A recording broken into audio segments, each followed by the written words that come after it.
नमस्कार। आज म मकैको बिस्कुट बनाउन जाँदैछु, जसको लागि चाहिँ सबभन्दा पहिला मैले घिउ लिएको छु र यो घिउलाई एकछिन फिट्छु। घिउलाई फिटेर यसरी क्रिमी बनाएको छु। यहाँ चाहिँ मैले चिनीलाई ग्राइन्ड गरेर रेडी गरेको छु र यो ग्राइन्ड गरेको चिनीलाई चाहिँ यो अघिको बटरमा क्रिमी बटरमा यहाँ मिक्स गरेर यसलाई एकैछिन फिट्छु। घिउ र चिनीलाई फिटेर रेडी गरिसकेको छु। मैले यहाँ मकैको पिठो लिएको छु। आफूलाई कति बनाउन मन लागेको छ त्यति नै, र त्यही अनुसार मैले यसमा चाहिँ बेकिङ पाउडर पनि मिक्स गरेँ,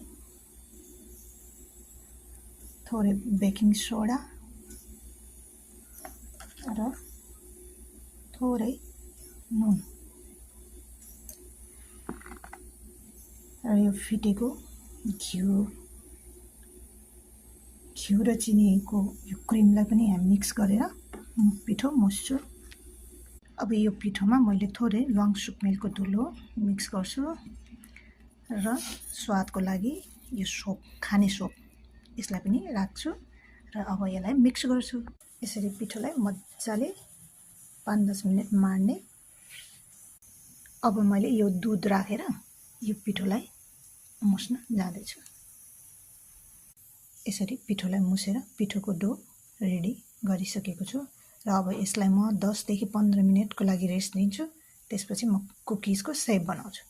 यसरी पिठोलाई मुसेर मैले प्लास्टिकले र्याप गरेर राखेको छु र मैले यसलाई 10-15 मिनटको लागि यतिकै राख्छु। यसरी कुकिजको सेप रेडी गरेर कुकिजलाई बेक गर्नको लागि रेडी गर्दैछु।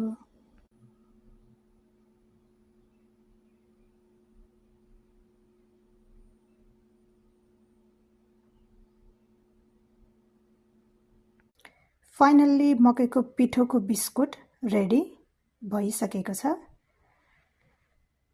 ल हेर्नुहोस् त कस्तो लाग्यो हजुरहरूलाई। मन पर्यो भने लाइक गरिदिनुहोस्, कमेन्ट पनि गरिदिनुहोस् र च्यानललाई सब्स्क्राइब पनि गरिदिनु होला। हेर्नुहोस् त कस्तो देखिएको छ र खाँदाखेरि त झनै मिठो भएको रहेछ र क्रन्ची पनि भएको रहेछ।